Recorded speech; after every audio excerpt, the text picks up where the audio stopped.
Então vamos lá, vamos começar. Para todo mundo que entrou, primeiro de tudo, sejam muito bem-vindos, né? Primeira coisa que eu vou pedir, né? Eu já chego na live aqui fazendo um pedido, mas eu vou pedir para quem não tá na roda aqui de participação, deixar o microfone no mudo. E tem o íconezinho do chat aí, todas as suas perguntas vocês podem enviar via chat, tá bom? E eu estou muito feliz de começar esse webinar aqui com esses 4 convidados muito incríveis que a gente trouxe dessa vez para conversar. E o tema do bate-papo de hoje é essa época de crise. Estávamos aqui pouquinho tempo antes conversando sobre essa época de crise no âmbito pessoal. Vamos falar um pouquinho disso no profissional e um pouquinho mais orientado à segurança da informação, né?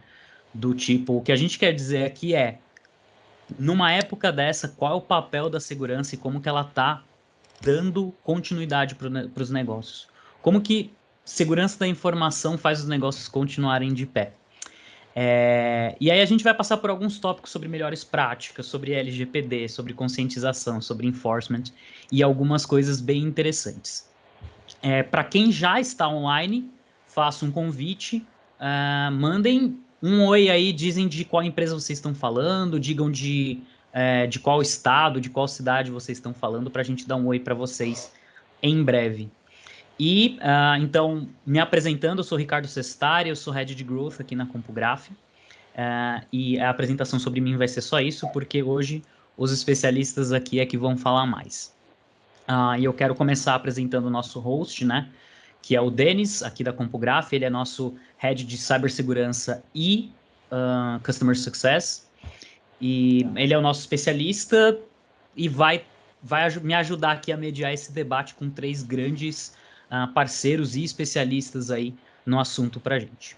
Eu vou apresentar primeiro as 3 pessoas e depois eles podem dar um oi para as 4 pessoas, né? Depois do Denis, e eles podem dar um oi para vocês. O primeiro é nosso parceiraço, o Cláudio Banvart, ele é Country Manager na Checkpoint, tem uma vasta experiência em data center, SaaS, pré-venda, segurança, formado pela Unicamp. E aí, os nossos 2 convidados um pouco fora da curva são 2 advogados, 2 profissionais do direito, super parceiros também, que vão ajudar a gente a olhar essa situação por algumas outras óticas. Então, eu estou aqui com a Patrícia Peck Pinheiro, ela é advogada especialista em direito digital, propriedade intelectual, proteção de dados e cibersegurança, graduada e doutorada pela USP, PhD em Direito Internacional, ela é sócia-head no escritório PG Advogados, sócia na Educa, empresa de educação, e presidente do Instituto iStart de Ética Digital, também é certificada em Privacy e Data Protection na Exim. O Márcio Kotz, ele é advogado europeu e brasileiro com mais de 20 anos de experiência em cyberlaw.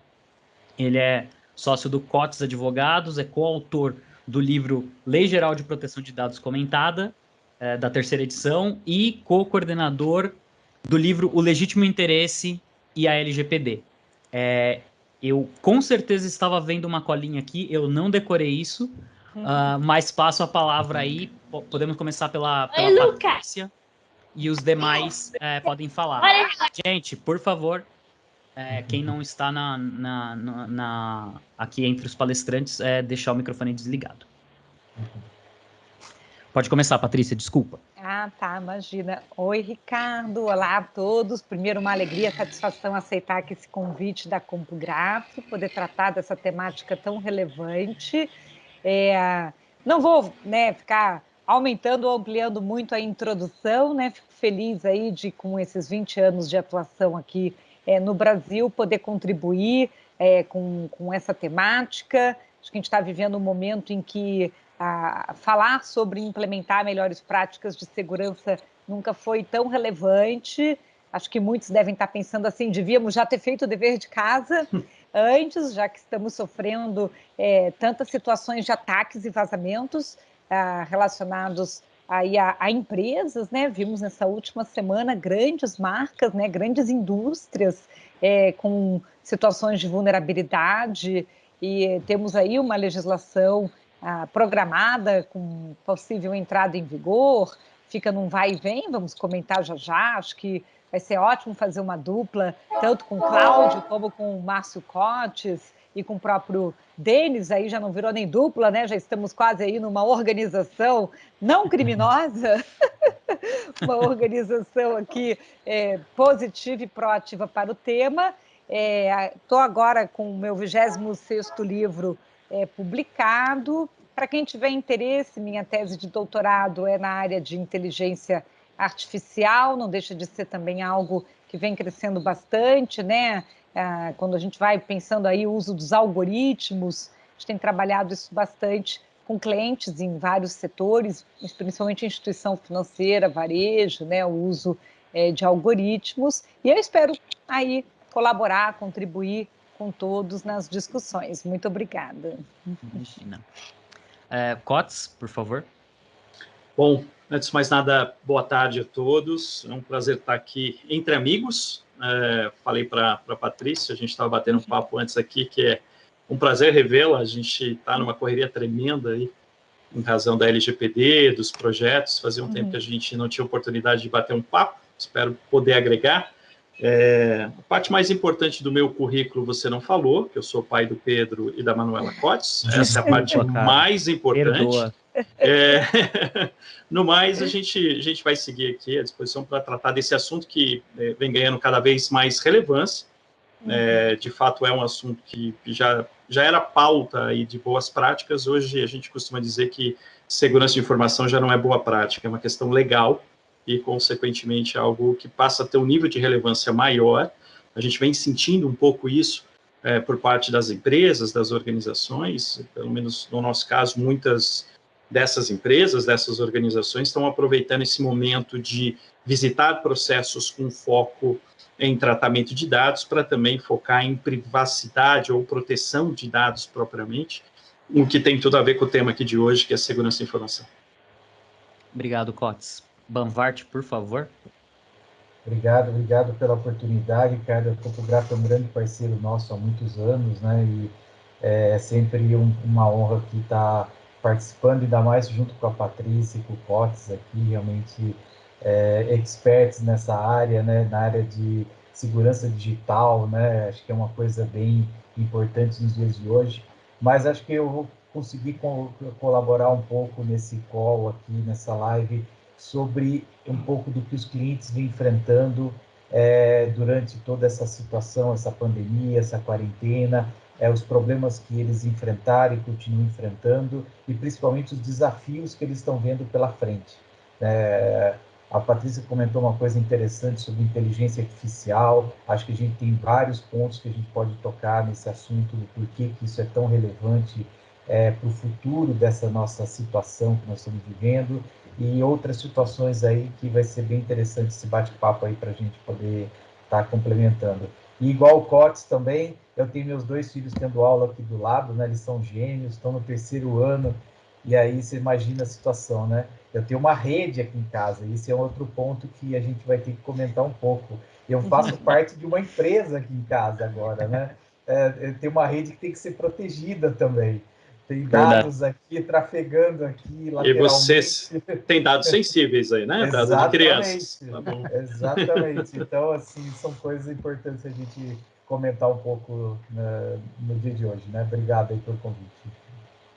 Valeu, Banvart. Denis, por favor. Legal. Também acho que a intenção hoje é contribuir um pouco aqui, ajudar no que for preciso aí e contar um pouco da nossa experiência, né, com os nossos clientes e como que está sendo todo esse desafio aí de trabalhar de casa com essas novas necessidades de segurança, privacidade, compartilhando, enfim, em toda a infra, como o Banvart falou, o Cotes. Acho que vai ser bem produtivo. Obrigado. Boa. Gente, então muito obrigado. Abro de novo para o pessoal que acabou de entrar, falar um oi. Muito legal, já vi que muita gente deu oi aqui. A chefe está olhando. Oi, Adriana, tudo bem? Ótimo, muito legal. O pessoal já começou a participar, isso é muito bom. Mas como todos vocês falaram do que é novo, da época de crise, por que hoje segurança é mais do que uma tendência, é praticamente uma obrigação. Então vamos começar direto nisso, né? A buzzword novo normal. Aliás, o pessoal aqui da produção me passou, eu não sabia. Tem uma PL, né, que está sendo tramitada aí, a PL 1179. E eu não faço ideia, porque eu não sou de direito, mas eu vou ler ela e eu gostaria muito de ouvir de vocês, né? Primeiro um panorama sobre o novo normal, mas também um pouco sobre essa PL que está um pouco ligada, um pouco não, né? Praticamente ligada com o pós-pandemia. Então, é a PL 1179 de 2020 e a nova ementa diz que institui normas de caráter transitório e emergencial para a regulação de relações jurídicas de direito privado em virtude da pandemia da Covid-19 e altera a Lei 13.709 de 14 de agosto de 2018. Isso mesmo. Eu, obviamente, não tenho tanto entendimento, então eu queria muito ouvir de vocês. E eu começo pela Patrícia, né? Dando lugar para as damas primeiro. Por favor, Patrícia. Obrigada, Ricardo. O PL 1179 deu o que falar, viu? Acabou sendo sancionado, né, pelo presidente Bolsonaro no dia 10 de junho de 2020.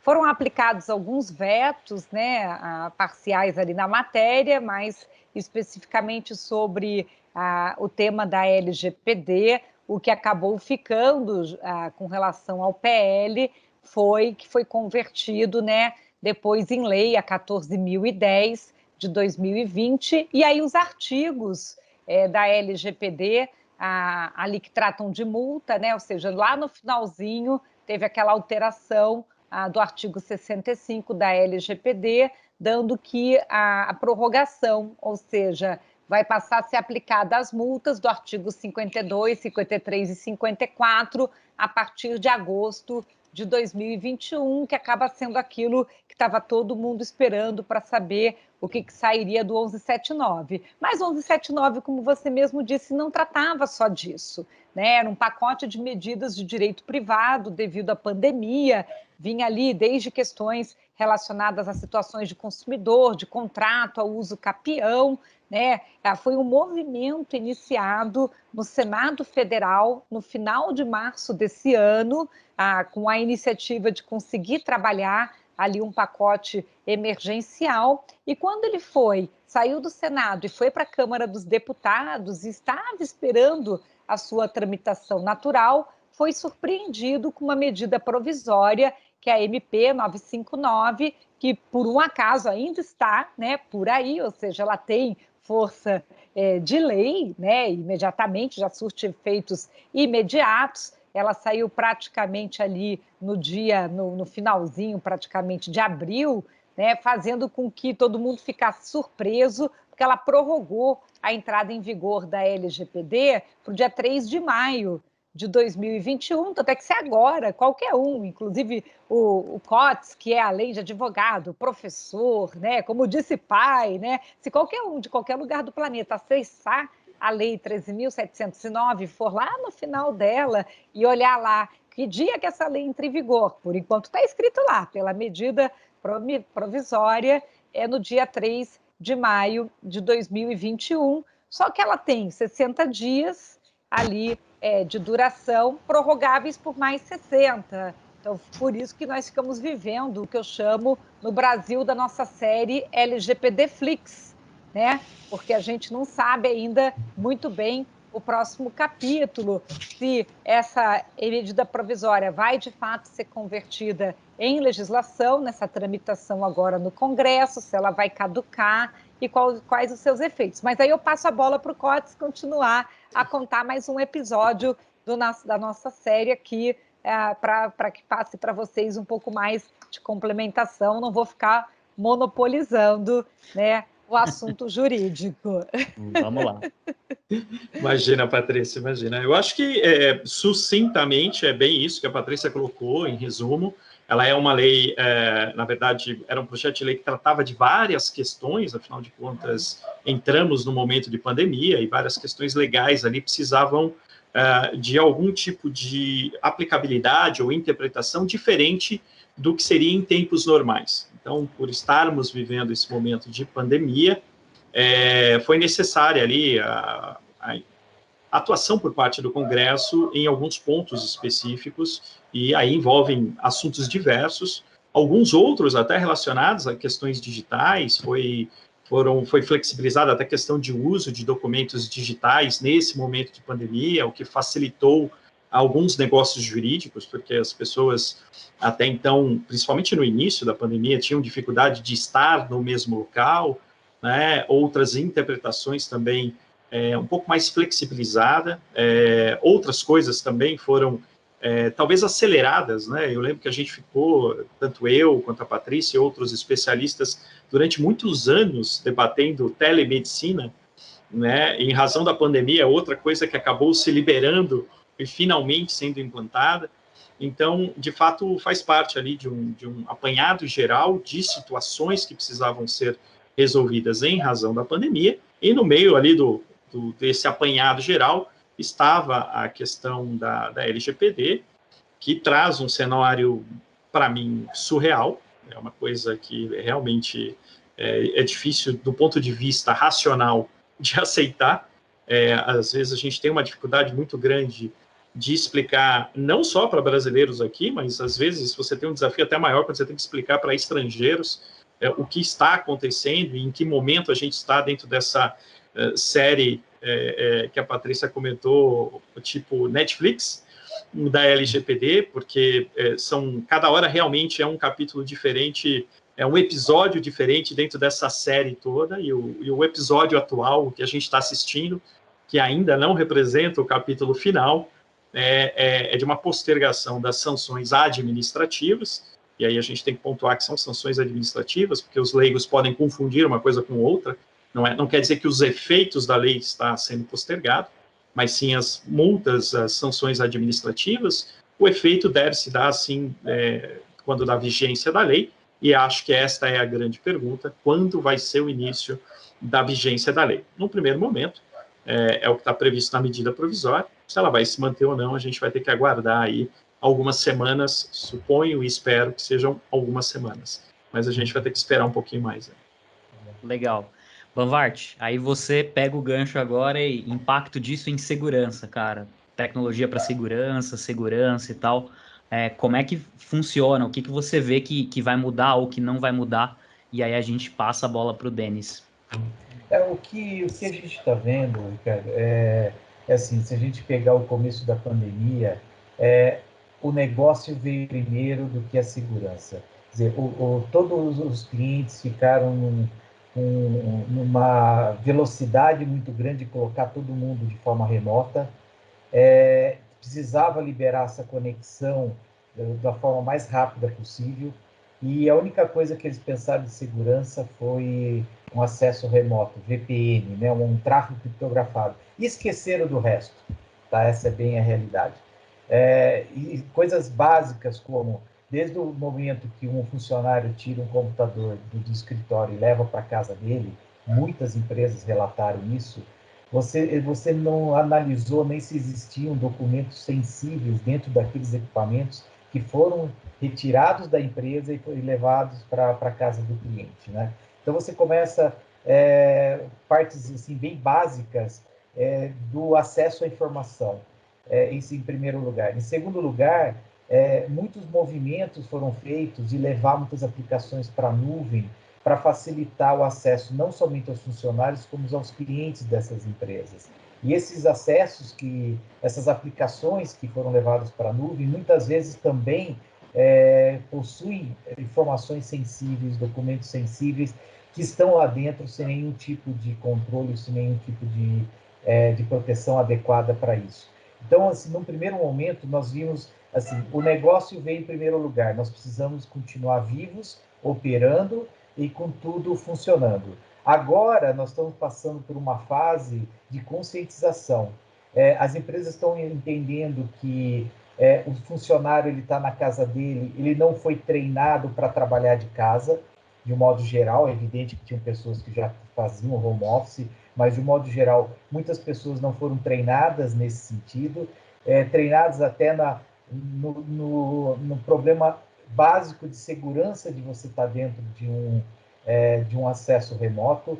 porque você está usando muitas vezes seu computador pessoal e não o computador da empresa, você está usando, eu estava comentando aqui no início, uma rede doméstica, onde essa rede você pode ter diversos dispositivos conectados, tá? Se você olhar para o teu roteador e fizer uma conta de quantos dispositivos conectados tem dentro de uma rede doméstica, você pode se assustar. Tá? Cada vez mais nós estamos inserindo novos dispositivos, e todos esses são dispositivos que podem ser uma porta de entrada para um tipo de invasão ou para vazamento de informação.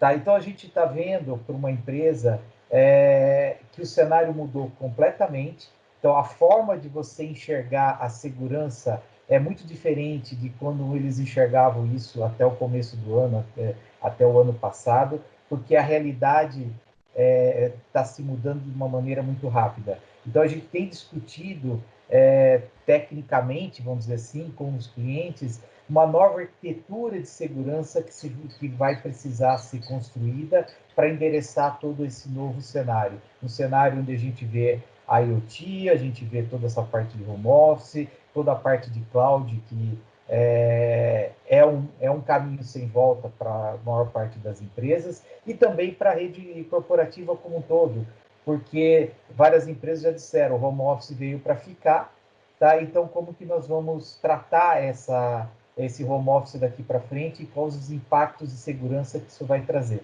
Então, tem muita discussão sendo feita. Lógico que existe tecnologia para isso, mas, em primeiro lugar, nós temos que pensar na capacitação das pessoas, coisas simples, desde senhas, por exemplo, porque a pessoa está na casa dela e ela usa a senha corporativa, ela usa na rede social, ela usa no e-commerce, ela usa em todos esses meios digitais a mesma senha. Se uma senha é compromissada, você pode usar essa senha para acessos a informações sensíveis, então é básico, né, você começar a pensar em autenticação, e todos os riscos inerentes a você estar fora da rede corporativa, estar fora daquele perímetro teoricamente mais seguro que você tinha antes, e agora você está no mundo num perímetro inexistente, né? O perímetro hoje ele está em qualquer dispositivo que se conecta a uma rede corporativa. Então, toda essa discussão e essa arquitetura agora, ela se faz presente em todas as empresas, para você começar a entender um pouco melhor esse lado da segurança para todo mundo. Legal, Denis. Bom, acho que complementando um pouco aí o que todos disseram, né, uma coisa que é notória foi a velocidade, né? Então, nós identificamos muito isso em todos os nossos clientes, a velocidade com que todo mundo conseguiu, né, não só disponibilizar os acessos, mas começar a tomar mais consciência dessa parte de segurança, privacidade como um todo, foi assim, inédito, né? Eu estou nesse mundo de segurança há bons anos aí. A prioridade desse assunto e a agilidade foi um negócio assim fora do contexto que havia existido.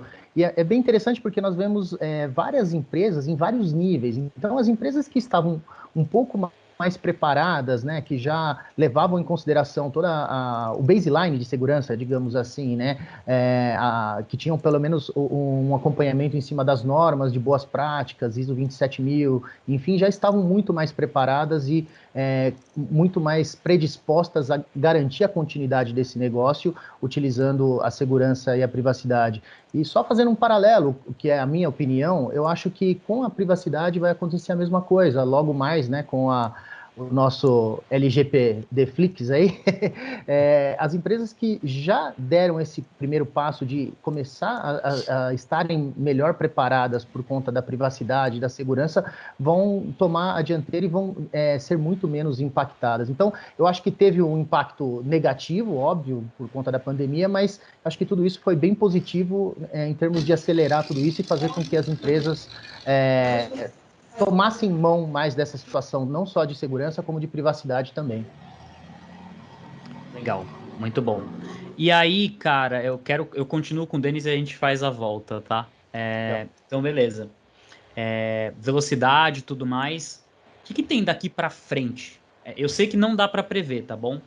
Mas eu sei que todos nós imaginamos, né? O que tem daqui para frente nesse novo normal? Então, beleza. O Banvart colocou muito bem que as empresas passaram por eu preciso manter o meu negócio funcionando, meu negócio vivo, e aí eu sigo na sequência com agora eu preciso começar a me conscientizar porque tem algumas coisas aqui que não estão seguras. Qual que é o próximo passo? O que está lá na frente? Como é que você vê, Denis?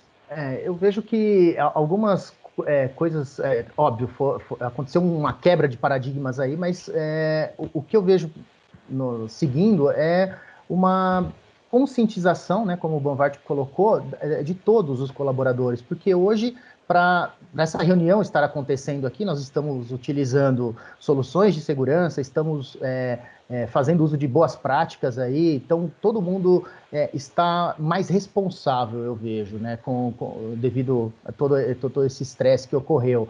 Então, eu acho que na parte de conscientização nós ganhamos muito, tanto em segurança como em privacidade. Hoje a pessoa entra, ela já quer colocar o mute, quer colocar a câmera, tem muito mais preocupação no que está expondo, no que está divulgando. Eu acho que esse é um próximo normal aí que foi muito positivo ao meu ver, essa conscientização forçada que está sendo pelo menos bem vista por todos aí. Bacana. Banvart? O que a gente está vendo, o grande problema, nós estamos aprendendo com os problemas que outras empresas estão sofrendo, né? E isso para ajudar assim, as empresas a se protegerem melhor com esse cenário. Todos os dias a gente vê alguma notícia relacionada à segurança, vazamento de informação, problemas de ransomware que continuam acontecendo, tá? E tudo isso leva para um ponto importante, que é a visibilidade. Nós não conseguimos proteger aquilo que a gente não enxerga, tá? Aquilo que a gente não vê. Então, quando você passa por uma situação que nós estamos vivendo agora, onde você tem um cenário de uma arquitetura diferente, você não tem visibilidade total sobre todas as informações e por onde elas estão trafegando e o que está acontecendo. Então, se você tem um problema de ransomware, muitas vezes o ransomware ele entrou através de um equipamento na casa de um determinado funcionário. Então, assim, por que ele entrou na casa do funcionário? Primeira coisa, muitas vezes você não consegue identificar por onde ele entrou, falta essa visibilidade. E se você identifica por onde ele entrou, você não sabe como foi a forma, que mecanismo que ele utilizou para poder invadir aquele equipamento. Porque na hora que você vai remediar, você não tem que só simplesmente combater, resolver aquele problema, mas você tem que sanar aquele problema para que ele não volte a acontecer. E isso está muito complicado na empresa pela falta de visibilidade que ela tem. E isso você leva para a nuvem também, vazamentos de informações na nuvem que estão acontecendo agora, por falta de, muitas vezes, uma configuração básica que precisaria ser feita na nuvem não foi, tá? Muitas vezes pela falta de conhecimento do próprio administrador da nuvem, ou pela pressão do negócio que tem que disponibilizar aquela aplicação de uma maneira muito rápida, e aquela aplicação muitas vezes utiliza códigos que foram disponibilizados na internet, códigos abertos, e não teve uma validação sobre a vulnerabilidade daquele código. Então, assim, essa pressão do negócio está trazendo essa nova situação onde a visibilidade é fundamental. Então, a gente tem que ter visibilidade da informação, por onde ela trafega e de que forma você vai conseguir se proteger dentro desse novo cenário e melhorando essa visibilidade. É isso que a gente está enxergando e conversando agora com os clientes. Bacana. Cotes, e aí no mundo do direito, eu sei que também você tem uma boa bagagem de cyber, mas como é que você vê essa intersecção, então, de próximos passos? O que vai acontecer daqui para frente? Eu acho que com relação a próximos passos, na verdade, nós acabamos sendo impactados por duas frentes, quando a gente fala de cyber, quando a gente fala de segurança da informação, ou segurança cibernética, que é o impacto da pandemia em si e o impacto que a LGPD já estava causando, né? Acho que essas duas variáveis impactam esse ambiente de segurança cibernética. Eu, há 7 meses atrás, assumi a diretoria jurídica da Associação Brasileira de Internet das Coisas, e lá, por ser a IoT, a gente discute muito algo que acho que a pandemia acelerou a discussão, que é o Security by Design. né? Quando você fala de IoT, Caramba. é difícil você falar de gambiarra, para falar o termo popular, né? Ou você considera segurança lá atrás, na concepção, ou lá na frente vai ficar difícil você resolver. Acho que a pandemia ela trouxe um pouco dessa necessidade a partir do momento que as empresas que não se preocupavam em continuidade de negócio, não tinham uma preocupação para situações como as que estamos vivendo na pandemia, tiveram que fazer gambiarras. E eu acho que quando elas repensarem os seus processos, né, OIM, organização e método, tem que, a partir de agora, considerar security by design. Quer dizer, lá atrás, se porventura eu for para uma operação de home office, se porventura eu tiver que passar por situações como as que estamos passando, eu tenho que considerar segurança na concepção da forma como eu vou trabalhar, porque gambiarra, puxadinho, sempre é um ajuste, ele não é o adequado, né? Então, eu acho que esse impacto a gente está passando, sofrendo por parte da pandemia. Acho que vem se discutindo mais essa questão pelo menos eu tenho esse sentimento junto a grande parte dos nossos clientes, de uma sensibilização quanto a prever situações como estas que estamos vivendo, e isso é muito bom, porque o preventivo sempre é muito mais barato do que qualquer situação que não passe por você planejar antes. E o outro impacto que a gente vem tendo na parte de segurança cibernética é a própria LGPD, a partir do momento que ela como eu costumo dizer, antes segurança da informação era quase que uma boa prática de mercado que nem muitos seguiam. Hoje ela é uma questão legal, hoje ela é uma obrigação legal, né? Se discute muito privacidade de dados, mas a gente pode discutir tanto ou mais proteção do dado. Afinal de contas, não adianta a empresa usar o dado de forma adequada, vamos usar o termo usar, que tecnicamente não é o correto, seria tratar o dado de forma correta, e o dado acabar vazando. Como também a recíproca é verdadeira. Não adianta eu ter um ambiente de segurança extremamente maduro e a empresa processar o dado de forma em não conformidade com a lei. Por isso que os projetos de LGPD precisam considerar as duas vertentes, e por isso que segurança passa a ser algo extremamente relevante. Eu lembro de alguns eventos que eu participei, inclusive eventos do próprio escritório. O último a gente trouxe a Carlinha da CompuGraph para falar no evento, a gente trouxe Marcelo Lau, a gente trouxe o William Telles, que é o CISO da Autoglass, e eu fiz uma pergunta para eles, assim, o quanto que a LGPD melhorou a sua vida como profissional de segurança? E todos foram unânimes em dizer, muito. Porque, afinal de contas, a LGPD ela traz uma luz para a segurança da informação num contexto geral, né?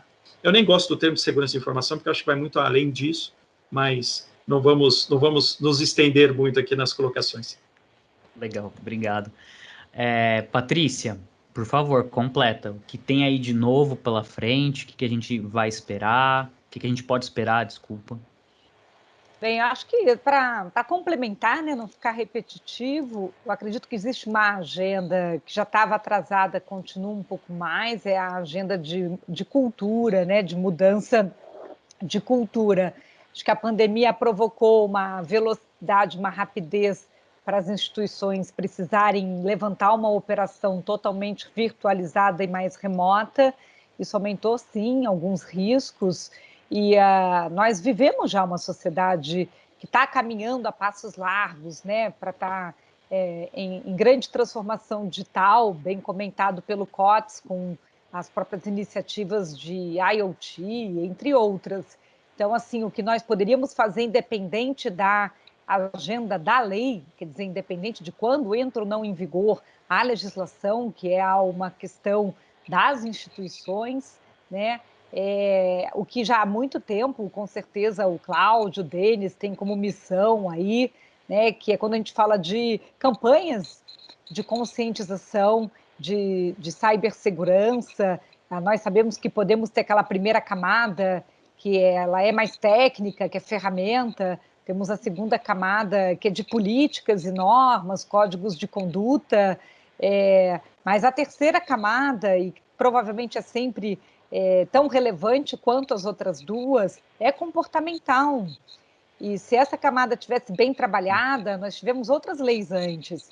Tivemos Marco Civil da Internet, Decreto do Comércio Eletrônico, Lei Carolina Dickmann, combate a bullying e cyberbullying. São tantas legislações, agora a gente fala de combate a fake news. Quer dizer, são tantas oportunidades para trabalhar sempre aquele conceito básico, né? Com que idade alguém devia aprender simplesmente a fazer uma senha segura? Né? A gente olhar, está todo mundo em casa, as pessoas estão atualizando o roteador, né? Quer dizer, você está pelo menos mudando a tal da senha do Wi-Fi da casa, você está inerte nessa situação, né? Quer dizer, terrível, né? Porque estamos manuseando dados no ambiente doméstico e nós não vamos voltar para o mesmo normal do normal que a gente conhecia. Né? Isso é um fato que a gente pode enxergar para o futuro próximo, pelo menos os próximos 6 meses a 1 ano. Então, essa sociedade híbrida, em que o MEC já prorrogou pelo menos até o fim do ano o EAD para as instituições, muitas não podem recepcionar mais que 50% de volta do público para seja ambiente educacional, ambiente social, ambiente de trabalho. Então, uma parte vai ter que ficar remoto, uma parte presencial, tá? Por um período, e a gente deveria estar muito preocupado com o comportamento, né? Definitivamente ele ainda é um elemento de risco muito alto. E aí eu até hoje eu digo muito, né? A gente trabalha muito com instituição financeira, a gente trabalha com varejo que tem financeiras, agora estamos indo para Open Banking, temos pagamento instantâneo, saiu o Pix aí, queremos fazer todos os wallets digitais, inclusive agora, mesmo dentro do WhatsApp ou whatever, né? Onde quer que seja. Mas com qual cultura? Porque talvez o primeiro com mais cultura aí é o golpista. E aí a gente vive aquele drama, porque depois que o dado vazou, como é que você puxa de volta? E a gente vive essa problemática, né? Essa síndrome. E essas campanhas educativas hoje, com um EAD, com vídeos instrutivos, ela tem que ser uma coisa muito... como aqui nós estamos fazendo essa agenda com esse apoio, esse patrocínio da CompuGraf, que é educativa, é orientativa, mas é um fórum petit comitê especializado, creme de la creme. Né? Mas imagina o público todo. Uma pena que não saiu a nossa autoridade, a NPD, que deveria estar cumprindo com uma missão que os GPAs possuem, que é de realizar campanhas educativas, de dialogar com a sociedade, de recepcionar digamos assim, as consultas públicas, protocolar nessas consultas públicas. A União Europeia já tem seu Dia Internacional da Proteção de Dados, ali no dia 28 de janeiro, há mais de 12 anos. Como que a gente prepara a população brasileira para uma legislação desse nível, desse impacto? Já devia, se a gente não faz no todo do Brasil, aqui todas as empresas que estão participando dessa call, né? Como está o nosso dever de casa? Um dia, um Security Day, uma vez por ano, para 10% da população da empresa, é suficiente para mudar a mindset, para mudar a cultura? Nós já fizemos alguma coisa esse ano para ensinar sobre proteção de dados ou a gente vai esperar a lei entrar em vigor? Então, assim, estamos atrasados. Isso é fato. Né? E aí vai esperar o quê? Aprender pela dor. O dia da sala de crise, é o dia do vazamento, o dia do ataque cardíaco do CIO, do CEO, do CTO, do CEO, todos os OUs reunidos, assim, tendo um impacto dentro da empresa. É essa que fica a mensagem, acho que, para o futuro. Planeja, planeja, planeja e testa. Isso é que nem quando você testa o backup, né? Fazer o teste do recover do backup, né?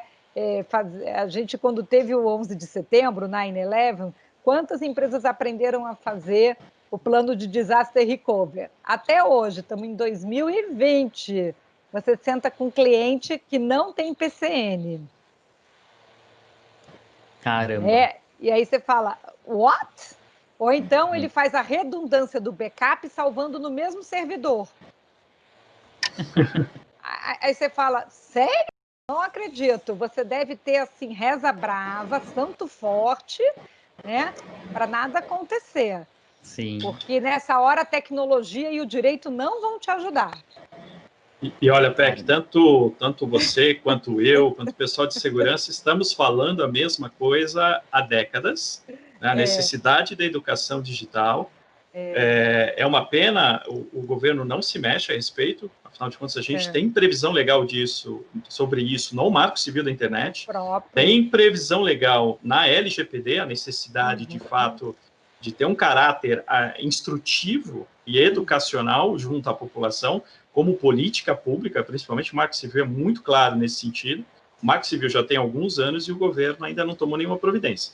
O que tem, de novo, é a iniciativa privada tentando trazer um pouco de educação digital para a sociedade como um todo, né? Então, é um assunto já de décadas que a gente, de novo, continua batendo na tecla e eu acho que se aquele artigo do Marco Civil que fala da obrigatoriedade de ter educação digital no setor educacional, se tivesse o nome, deveria ser o nome Patrícia Peck, porque o que você bate nessa questão de educação digital há anos e continua batendo com pertinência, infelizmente já completa a década e nem muita coisa foi feita até hoje, a não ser por parte da iniciativa privada e ainda não da forma que deveria. Né?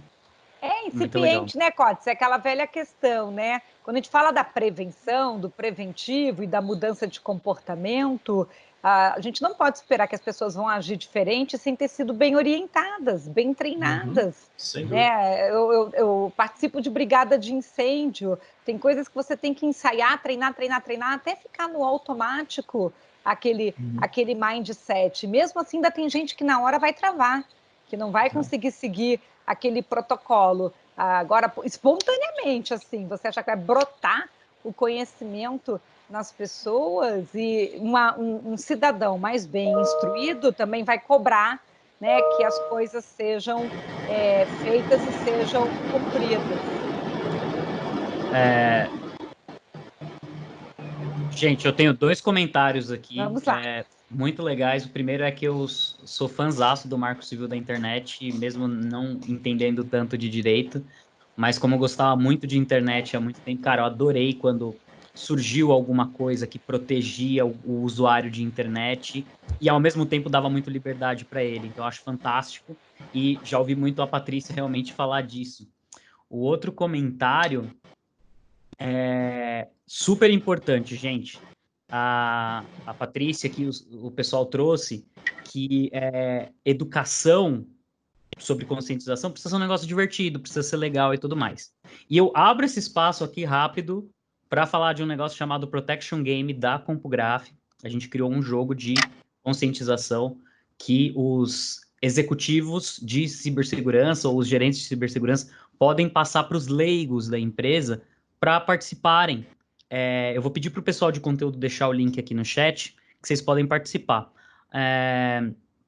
São alguns materiais em uma forma de game, assim. No final, na terceira fase, você vai ter ali um quiz que você pode responder. Super legal, mas eu gostei muito de ouvir, isso é uma coisa que a gente está ouvindo muito quando a gente pesquisa conteúdo, que educação precisa vir em forma de alguma coisa que entretenha a pessoa que precisa ser educada, principalmente quando a pessoa não é do mundo, né? Eu, por exemplo, depois que eu entrei na CompuGraph, todas as minhas senhas são fortes, todas elas estão salvas no meu dispositivo e todas elas agora já estão num caderno para fora, porque assim, cara, eu fiquei muito assustado com o tanto de coisa que apareceu sobre segurança. Eu nem sei se eu estou fazendo o mais certo de tudo, mas eu comecei a ficar um pouco mais paranoico com a maneira como os meus dados podem ser acessados, assim. E, Ricardo, se você me permitir, eu quero aproveitar o contexto dessa questão da conscientização. Vou dar um spoilerzinho aqui.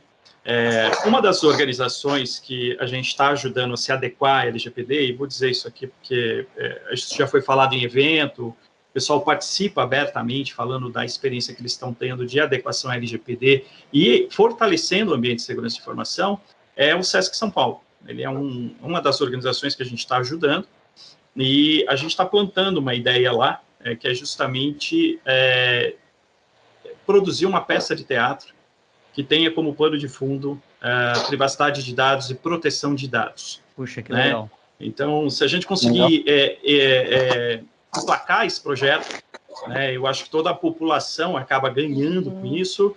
Vamos levar os nossos clientes lá, a Patrícia leva os clientes dela, CompuGraph, Checkpoint, todo mundo, porque eu acho que faz parte justamente disso que a Patrícia falou, que é a necessidade premente, passou da hora da gente discutir esse tipo de assunto. Eu legal. Concordo, Cox. Eu queria só adicionar uma coisa aqui, bem importante sobre a parte de conscientização. O que a gente tem feito muito é você dar exemplos. A melhor forma da pessoa entender o problema é você mostrar como ele acontece e de que forma ele acontece.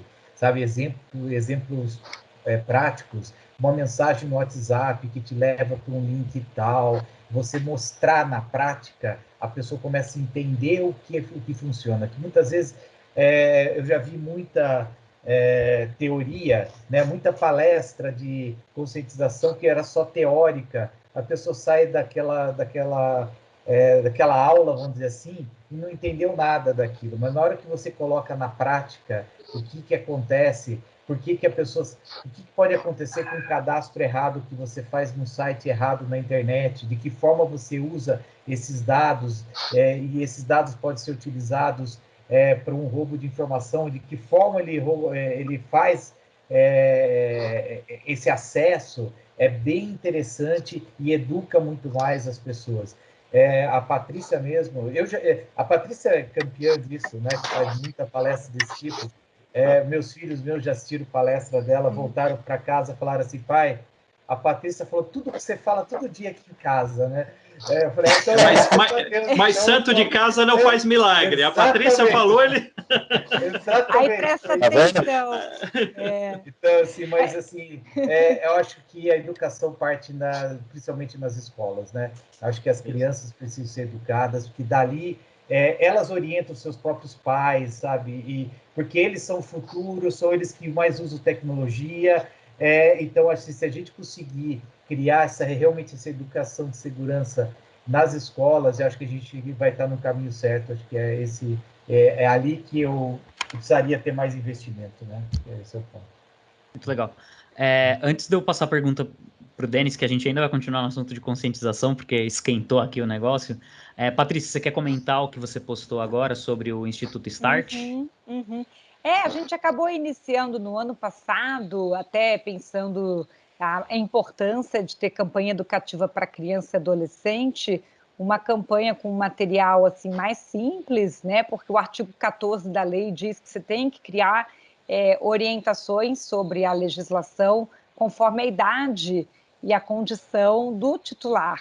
E aí, como a gente atua com muitas instituições de ensino, a gente colocou um material lá do Instituto Start para tentar já plantar, né, uma semente inicial para que as instituições de ensino pudessem começar a divulgar mais sobre esse tema antes de esperar a entrada em vigor da lei.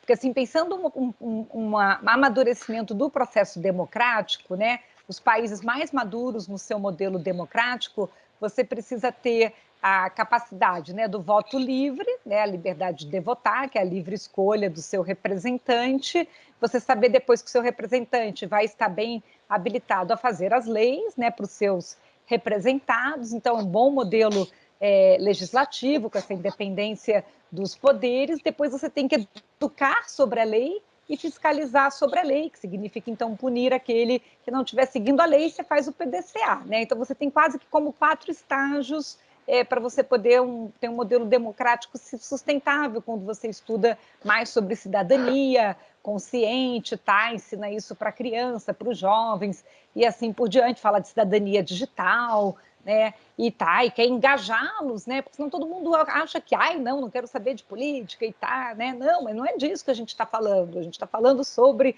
a importância de saber escolher um representante, que o representante vai fazer a lei para o representado, que é aquilo que a gente precisa melhorar da sociedade. Aí depois a gente tem que educar as pessoas a seguir aquele que a gente combinou e depois a gente tem que fiscalizar para ver se as pessoas estão cumprindo com o combinado. Então, quando se explica, isso faz todo sentido, né? A gente está vivendo em comunidade, isso pode ser desde um pequeno condomínio que você more, um clube, até uma prefeitura numa cidade, tá? Né? E assim por diante, você usa até gamificação, que quando eles jogam aqueles jogos, você tem que montar uma cidade, tá, né? E você vê que não é moleza você fazer as pessoas gostarem de você, né? Como tendo que montar uma cidade, sistema de esgoto, etc. Então, a gente construiu ali isso, né? Tentando estimular. Mas, de novo, no Brasil, fica aquela coisa do ovo da galinha. Enquanto que a lei não entra em vigor, as providências, às vezes, não acontecem. E todo mundo diz, ai, vai que a lei não pega, ai, vai que empurra mais um prazinho, que vai mais para frente.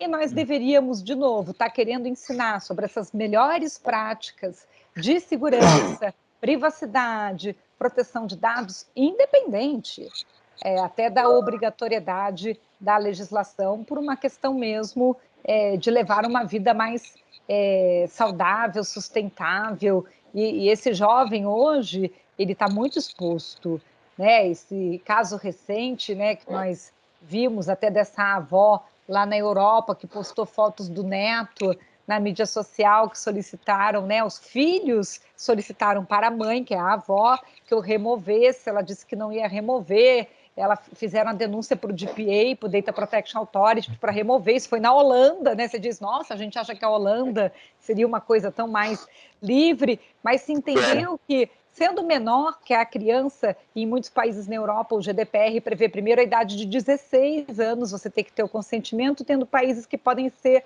13 anos. Mas se entende que há uma exposição muito grande. Esse conteúdo, depois de compartilhado, não é entendido um uso doméstico quando está publicado na internet. O uso doméstico é aquela foto que a gente mantém no álbum, pode até ser um álbum digital, né? Que é aquele albinho de foto digital, mas interno, sob controle. Mas quando você coloca publicado, você já teria que ter esse consentimento parental e assim por diante. Então, assim, nós vamos enfrentar um desafio grande no Brasil, até pelos nossos usos e costumes. As pessoas não estão acostumadas a pedir um consentimento para publicar uma foto de outra pessoa, nós não estamos acostumados a detalhar finalidades, para que eu vou usar aqueles dados pessoais, nós não estamos acostumados nem a saber o que são dados pessoais sensíveis. Então, assim, essa legislação é uma legislação que pode ter um cunho arrecadatório. Se o fiscal pegar gosto, dizer, tem um jeitinho de ganhar um dinheiro aqui, né, para umas multas, que dá para passar uma geral assim, porque a possibilidade de infração é muito alta e não é só da empresa grande, é de todo mundo, para todos os lados. E as grandes empresas têm um risco elevado na terceirização, porque você no ecossistema de negócios faz negócio com todo mundo. A gente está usando muita API para fluxo de dados, né? Quase todos esses modelos hoje de interoperabilidade têm fluxos com API. Vai fazer depois verificação para ver de onde vazou. Fora ambiente de cloud, né? Agora eu vou deixar o esquenta da cloud aí para vocês falarem aí de segurança e riscos na nuvem, que eu acho que seria um ótimo tema para a gente fechar aqui. Legal. A gente está com alguns minutinhos aí, já a gente vai encerrar, mas eu achei muito legal toda essa conversa sobre conscientização e leva a um tema muito importante que eu queria muito começar com o Denis, que a gente tem pergunta já de convidado, daqui a pouco eu solto as perguntas das pessoas aqui, dos participantes, mas seguindo toda essa linha aí que Patrícia Cotes e o Banvard trouxeram de conscientização, Denis, conscientização versus enforcement, ou conscientização e enforcement, ou se eu precisar priorizar qual? Como é que funciona isso para as empresas? Isso é uma boa pergunta, né? Sempre, eu acho que a conscientização, como acho que foi o Cotes comentou, né? Prevenir é muito melhor do que remediar depois. Mas não dá para ser totalmente a revelia aí ao tempo de cada um, né? Principalmente em organizações onde essa necessidade, principalmente numa situação igual essa de pandemia, é muito importante todos estarem na mesma página, né? No mesmo nível de segurança, o enforcement é necessário, é onde as soluções de segurança hoje estão atuando de forma a ajudar e apoiar todas essas iniciativas que estão ocorrendo, né, de interconectividade, privacidade, enfim, você tem que ter a conscientização. Uma não dá para funcionar sem a outra, né, mas o primeiro passo acho que seria a conscientização, e sendo apoiado pelo enforcement. Acho que aí faz todo sentido você conscientizar o usuário, enfim, o aluno na escola, quem quer que seja o público, mas garantir que tenha uma solução por trás, fazendo essa solidificação do que foi planejado e o que é melhor para a segurança ou para a privacidade. Legal. Banvart, você quer completar, por favor? Eu queria só fazer alguns ganchos aqui do que o Cotes falou, também da própria Patrícia, tá? Quando ele falou de IoT, acho que um ponto importante, por que os dispositivos de IoT não possuem segurança hoje, né? O grande problema é o custo. Porque na hora que você desenvolve um produto de IoT, você quer desenvolver ele num preço adequado, para você aumentar o consumo e a venda daquele produto. Quando você adiciona segurança, você adiciona uma complexidade naquele dispositivo que muitas vezes a empresa que desenvolve a IoT não quer passar por isso. Então, acho que o grande desafio que nós temos quando a gente fala de IoT realmente é criar mecanismos de segurança que independam do dispositivo, porque a gente não pode esperar que os fabricantes de IoT vão realmente colocar isso by design, né? Quer dizer, no próprio desenvolvimento do produto deles. Alguns vão, mas a maioria não. Você tem hoje dispositivos de IoT que custam centavos de dólares, custam alguns poucos dólares assim, e eles automaticamente podem estar se conectando na rede corporativa. Então, como que você vai trazer a segurança para esses dispositivos? Existem iniciativas para isso, tá? Onde a nuvem, aí linkando com o que a Patrícia falou, a nuvem passa a ser o ponto-chave para tudo isso, tá? Porque você vai fazer com que esses dispositivos se conectem numa nuvem de segurança e essa nuvem vai tratar esses dados e vai entregar o dado do outro lado de uma forma limpa depois que esse dispositivo se conectou na rede. Então, essa é a tendência do que a gente está vendo. Mas a complexidade da nuvem é muito grande e as pessoas não estão preparadas para isso. Quando a Patrícia falou de APIs, né, hoje você tem APIs disponíveis, pega um GitHub, né, com esses sites de código, você encontra milhares de APIs disponíveis lá, e muitas vezes você está desenvolvendo um produto, você pega aquela API que está pronta, coloca no teu produto e disponibiliza a aplicação, e você não tem mínima ideia da vulnerabilidade que aquela API pode estar trazendo para o teu negócio. Então, assim, você tem, quando você leva para esse mundo, né, de cloud e IoT, muda completamente o cenário de segurança que a gente vivia antes, e essa complexidade passa de novo pela educação. A gente tem que agora educar os clientes também em como ir para a nuvem, de que forma ele tem que disponibilizar suas aplicações na nuvem para evitar que a gente também tenha problemas e vazamentos de informações, nuvem, IoT, tudo que está vindo de novo por aí. Tá? Eu quis só linkar um pouco o que os dois falaram, mas é extremamente relevante aqui para nós. Beleza, Banvart. O Cotes levantou a mão. Sim, eu acho que, na verdade, a gente precisa, na verdade, educar os empresários. Exatamente. Não só os consumidores, os usuários, mas os empresários. Afinal de contas, por mais que seja um custo a mais, seja uma linha a mais no seu custo, a questão da segurança como by design, né? Isso é uma coisa que a gente discute muito na BINC, na Associação Brasileira de Internet das Coisas, ou os empresários entendem que existe um código de defesa do consumidor, e o consumidor é hipossuficiente, e entende que existe uma LGPD, onde um dos princípios é segurança, ou quando o IoT ganhar uma escala no país e não tiver segurança by design, vão ter muitas ações de indenizações e muitos empresários vão tomar prejuízo por não ter sido educados ou orientados lá atrás quanto a da necessidade de se investir em segurança já lá no projeto. Então, você vê que a educação, a orientação, ela tem que seguir em todos os níveis, e óbvio, quando a gente fala de IoT para o consumidor, que é hipossuficiente, aí a gente vai ter que chegar num nível de educação muito maior para se tentar evitar qualquer tipo de liability lá na frente. Legal. E aí, completando, não sei se o Cotes quer falar, se o Banvart também, mas ainda voltando ali no enforcement, né? Para a gente passar para a Patrícia também, qual que é a importância de um versus o outro, ou os dois em conjunto aí? Então, para mim é a frase da Dona Cleide, minha mãe, se aprende pelo amor ou pela dor, né? Ela sempre complementava que a opção é de quem está aprendendo. Então, você opta por querer aprender pelo amor, e aí eu acho que a parte de educação, de orientação vem, mas se ela não estiver vinculada com a outra possibilidade de transformação, que é a dor, você perde basicamente 3 recursos.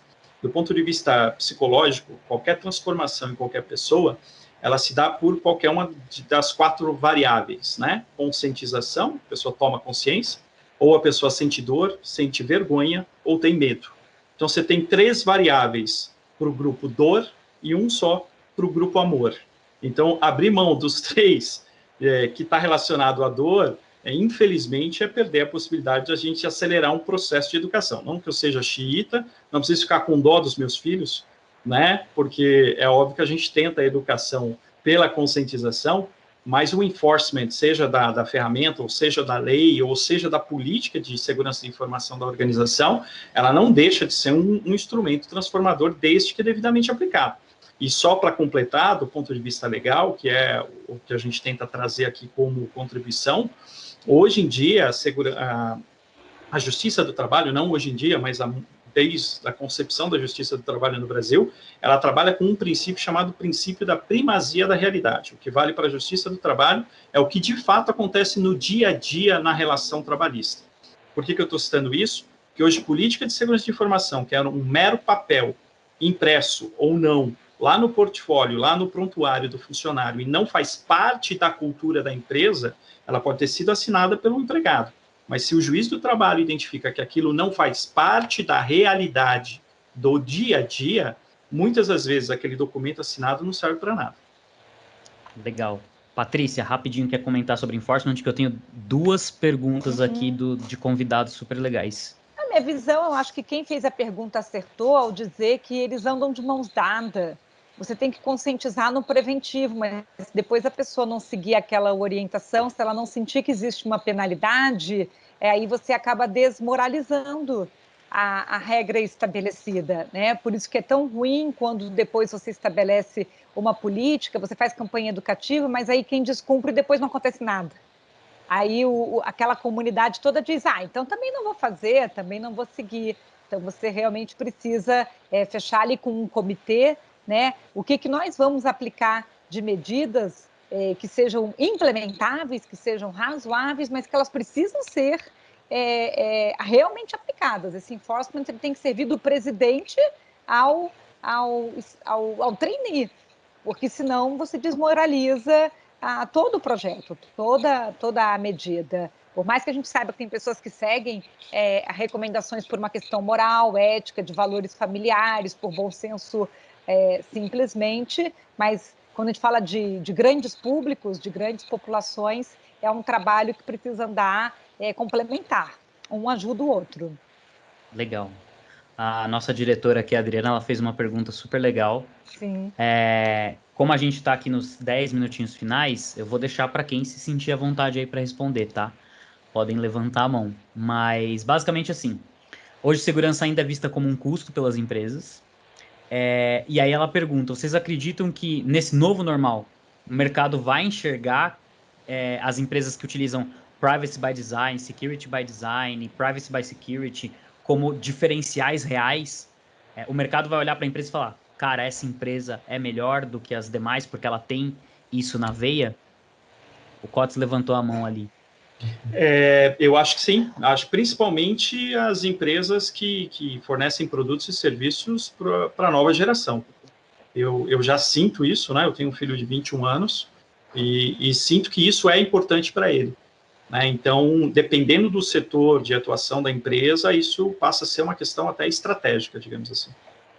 A gente tem visto isso no modelo de gestão de risco por contrato, né? Você tem essa abordagem muito forte atualmente nessa legislação. Começou com o GDPR, LGPD, vai acontecer o mesmo efeito dominó aqui no Brasil.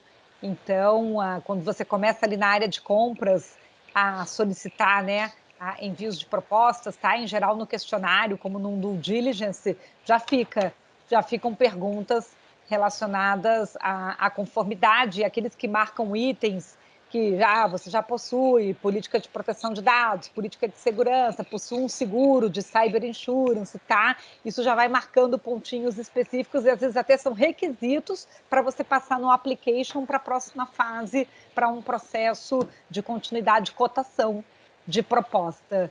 Então, como é uma gestão de risco por contrato, dependendo do contratante, ele já vai fazendo a sua gestão de risco dessa maneira. Tem um dado que eu queria até adicionar aqui, interessante, assim, eu como fabricante, trabalhar no fabricante de segurança, lógico, né, que a gente já tem segurança para o design, né, é o nosso business, mas as empresas têm valorizado muito, assim, o quanto o teu produto é vulnerável, porque não existe aplicação 100% segura. Então, se você é um fabricante de segurança e você frequentemente apresenta vulnerabilidades no teu produto, quer dizer o seguinte, você não dá tanto valor à segurança do teu próprio produto, quanto mais para o teu cliente, tá? Então, você ter uma proteção para o teu produto, em primeiro lugar, é fundamental para trazer a segurança que o cliente precisa quando ele faz a aquisição do produto de segurança, né? Então, a gente tem muito essa preocupação. Sem dúvida. E como vocês comentaram, tudo isso hoje está na mídia, até para os mais leigos, né? Isso é bem evidente, né? Tal solução foi hackeada, teve vulnerabilidade, teve vazamento de dados. Então, até para os mais leigos, essa preocupação é relativa a todo esse cuidado que está tendo, né? Com vulnerabilidade, enfim. Então, isso está ficando muito mais nítido até para os menos informados aí, menos inseridos no tema. E vira uma vantagem, acho que até de diferencial, assim, tipo, aqueles que às vezes ficam atrasados na agenda de conformidade, às vezes você contratar uma solução que está em conformidade ajuda a economizar um tempo. O que eu quero dizer é, em 2018, quando estava chegando perto da entrada em vigor do GDPR, que ali foi maio, nós tínhamos clientes que eles tinham uma diretriz do procure ERP, do procure cloud, do procure determinados tipos de ferramenta que já estejam GDPR compliance, porque assim, se ele já está, uma parte do seu ambiente também já fica resolvido, porque aí você usa daquela ferramenta e dos controles, porque você tem que ter toda uma cadeia ali de trilha de auditoria, de registro de evidência e tá, para você também poder estar. Então, como ele já está, ele já consegue, como fornecedor, te fornecer elementos caso um DPA, uma autoridade, te solicite. E aí você olhava, né, aqueles materiais ali do Gartner, né, aqueles relatórios do Gartner das soluções já GDPR compliance, e a gente trabalhando com CIOs, né, eles todos assim, OPEC, vem cá, juridicamente, assim, qual que será que está melhor? Aí eu falava assim, não, vamos... Aí fazia tabela comparativa, mandando os contratos dos fornecedores, então, assim, como um elemento, né, de seleção, aqueles fornecedores de tecnologia podem ter N elementos comparativos, preço, funcionalidade, isso e aquilo, mas passou também a ser, naquele ano ali, da entrada em vigor de 2018 do GDPR, aqueles que já estavam ofertando, minha solução já é GDPR, então você fica GDPR de tabela. Então, eu acredito que para o Brasil vai acontecer um efeito muito parecido. Muito legal. Gente, tinha uma pergunta aqui, mas não vai dar tempo, e eu vou deixar ela no ar para todo mundo ficar curioso, para a gente ter alguma outra conversa do tipo, que é Face App. Mas outra hora a gente fala sobre, tá? Que essa, eu sei que a gente ficaria aqui... a gente ficaria o resto da tarde aqui, ou talvez mais conversando, mas eu queria encerrar e dar espaço aí para os quatro, né? É o espaço jabá, o espaço falem de vocês, falem dos trabalhos, dos projetos que vocês estão, fiquem à vontade. E eu aproveito até porque, como o Denis é um dos convidados, ele fala da CompuGraph também, e ele pode falar por mim. Mas fiquem à vontade, tá? O Cotes vai dar uma aula, né, Cotes? Se você quiser falar primeiro, caso você precise sair pelo seu horário, fique à vontade. Obrigado a gentileza feminina, devolvo aqui a gentileza para você. Mas eu faço questão de agradecer a sua gentileza de sempre, a Patrícia sabe, eu tenho que voltar aqui para a sala de aula virtual. Estou dando treinamento aqui para uns DPOs internacionais, tem gente que está lá na costa oeste norte-americana, então tem que entrar certinho aqui às 4h30 da tarde. Normalmente o intervalo lá é de meia hora, fiz um intervalo aqui de 1h15, tenho 5 minutinhos para voltar para lá. Obrigado pela gentileza, Patrícia. Gente, advogado não faz jabá, advogado tem vedação pela OAB, então, sem jabá, a gente segue aí à disposição naquilo que for necessário. Nossa ideia sempre é trazer conteúdo, conhecimento, então, daquilo que a gente pode oferecer para vocês com relação ao assunto, tem aí as publicações que a gente participou, tanto o Marco Civil da Internet, o livro Marco Civil da Internet, a convite do Ronaldo Lemos, já faz um tempo esse livro, LGPD comentada. A gente publicou um livro recente sobre uma base legal específica da LGPD, que é o legítimo interesse, que é o que a gente defendeu lá no Senado Federal, quando a gente participou das discussões temáticas sobre o assunto. Inclusive, o livro chama a Legítimo Interesse LGPD-P. Não é um erro nem técnico, e nem é um erro de grafia, é uma provocação mesmo. A gente acha que a lei já vem errada já no nome, né? Porque ela é a Lei Geral de Proteção de Dados, mas que trata de dados pessoais, faltou o pezinho lá no final. Então, ficam aí as minhas sugestões de leitura sobre o assunto privacidade, sobre o assunto Marco Civil da Internet que a gente chegou a citar aqui, e do ponto de vista de segurança de informação, aí eu já deixo, apesar da gente atuar com crimes digitais e tudo mais, tem aí também, quem se interesse, documentário que a Patrícia participou, que a gente participou, da Discovery Channel, tem outras coisas aí, mas é mais no sentido de conteúdo e espero que a gente possa ter agregado de alguma forma aí. Obrigado, gente, pela gentileza, eu realmente preciso ir. Fiquem bem, mesmo, fiquem com Deus e até a próxima. Tchau, tchau. Agradeço aí, valeu, cara. Até mais. Então, Patrícia, por favor.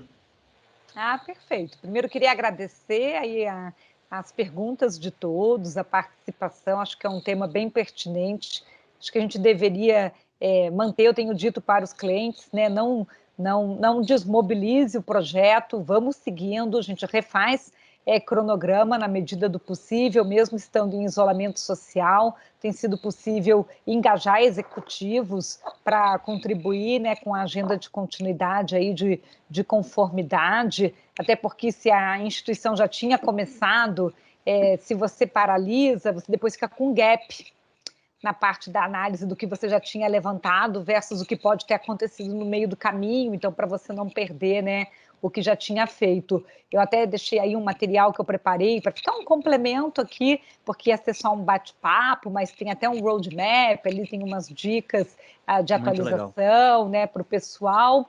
Esse é um livro, eu vi que a Milena da ICSIM, acho que está participando também, ele até é citado lá para quem faz prova hoje em dia de certificação, das provas do DPO, porque ele é facilzinho de olhar, ele compara o GDPR e LGPD artigo a artigo, não é aquele livro enorme, né? Ou seja, é bem assim como eu chamo pocketbook para executivo, para ser fácil de ficar referenciando. Outro dia eu tinha um cliente num debate comigo dizendo, não, mas como é que fica isso daqui? A gente estava avaliando que é a parte de transferência internacional, então você já consegue olhar rápido como é que ficou na lei brasileira, como é que está na lei europeia, ainda mais para os assuntos que a gente ainda precisa vir a regulamentar. Mas, de novo, quando o assunto é segurança, nós já devíamos estar num nível de amadurecimento maior. Então, nós somos um país que acabou não saindo a nossa legislação nacional de cibersegurança, mas que alcançasse também todo o setor privado, né? O que saiu esse ano, no começo do ano, uma legislação alcançando só a administração pública no nível federal ali, como sendo a política nacional de cibersegurança, mas não chega a ser do mesmo nível como o NIS, lá da União Europeia, ou como foi a regra do Chile, por exemplo. Então, assim, a gente tem muitas coisas que são setorizadas. Quando você fala de regra de segurança na saúde, no mercado financeiro e assim por diante. Então, isso dificulta, é um desafio. Nossa legislação não chegou a trazer padrões técnicos específicos, não fala a palavra criptografia, fala controles, aplicar medidas de controle, de proteção de dados. Então, isso acaba gerando, né, aqueles desafios de cada um estar num nível de segurança distinto. E, como eu disse, Free data flow, os dados estão livremente circulando, tem que fazer negócios, não tem como fazer negócio sem informação, sem tratar dados pessoais, então eles vão circular e a gente precisa gerenciar esse risco para poder avançar. Quem melhor souber resolver essa equação vai ganhar vantagem. Isso é com certeza uma coisa que a gente acredita e eu acho que a CompuGraph, eu acho que a Checkpoint, os especialistas jurídicos, mas as próprias instituições precisam apoiar nesse sentido e se atualizar sobre essa temática. E fica aqui a pergunta, a provocação para quem está participando. Quem vai ser o DPO? Quem aqui está assistindo a nossa atividade com aquela missão assim, ixi, me falaram que vou ser o DPO. Boa sorte. É uma pergunta muito boa mesmo. Patrícia, muito obrigado. Sempre uma aula, viu? Tá. Muito obrigado mesmo. Banvart, por favor, grande parceiro, Checkpoint, dá a sua letra para a gente, por favor. Rapidinho, não tem nem muito o que complementar, né? Só agradecendo aí mais uma oportunidade, tá? A gente está sempre junto com a CompuGraph aí, com os nossos clientes, né? Apoiando eles nesses desafios de segurança, né? É evidente que nós somos um fornecedor de produtos de segurança. A nossa missão é trazer prevenção para os nossos clientes. Acho que um tópico que eu acabei não colocando muito, que a Patrícia tinha comentado no início sobre inteligência artificial, mas eu só queria adicionar esse ponto agora que é bem importante, que é o seguinte: com a velocidade dos novos problemas, dos ataques, da forma como eles estão acontecendo, você não consegue mais ter através da força humana, você conseguir criar as proteções necessárias que você precisa, na velocidade que você precisa.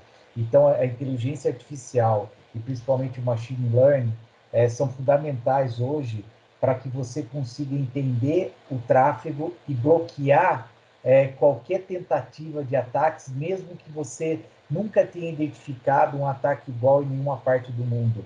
Então, é isso que a inteligência artificial está trazendo para soluções de segurança. Uma prevenção, porque remediar é muito doloroso. Então, você tem que bloquear, eliminando, lógico, os falsos positivos, mas você tem que eliminar os riscos o mais rápido possível, porque nós estamos trabalhando muito, cada vez mais em tempo real. Com o 5G agora, o tempo real vai ser muito mais real, né? As coisas vão acontecer de uma forma muito rápida, e se você não utilizar a inteligência artificial e machine learning, você não vai ter sucesso na proteção contra essas novas ameaças. Então, assim, nós estamos juntos aí com a CompuGraph, apoiando os nossos clientes em tudo que ele precisa nessa transformação digital que o mundo está passando, tá? Obrigado pelo convite mais uma vez. Ô, Banvart, muito obrigado por você estar aqui mais uma vez, né? Tá acompanhando a gente aí, acho que em todos os últimos, assim, sempre um prazer estar contigo e a parceria da Checkpoint aí sempre mega importante pra gente. Denis. Acho que foi bem bacana aí essa conversa, deu para esclarecer vários pontos aí, colocar o ponto de vista de todos, e como somos integradores aí de segurança, de soluções, fiquem à vontade para entrar em contato conosco, todos os canais aí. Acho que o Ricardo pode dar mais detalhes de todos os materiais adicionais que a gente está provendo aí nas mídias, enfim, LinkedIn, Instagram. Então, conte conosco. É isso aí. Finalizando então, pegando o gancho do Denis, eu agradeço a presença de todo mundo. Cortes que já foi, muito obrigado, Patrícia, Banvart, assim, prazer, foi incrível. Eu sempre aprendo pra caramba quando eu tô aqui na função de mediação, né? Tô entrando no mundo de cibersegurança aí há 6 meses e é fantástico, é um mercado que realmente dá prazer de trabalhar, porque desperta algumas coisas na gente do tipo assim, não é só oba-oba e tudo mais, e ao mesmo tempo é muito divertido, né? E, cara, um prazer estar aqui com especialistas do peso de vocês. E aí sim, sigo aqui a sugestão do Denis. Antes, agradeço todo mundo que participou aqui, que está assistindo até agora. Muito obrigado. A presença de vocês é fundamental e a gente está sempre fazendo isso, que me leva ao meu próximo recado.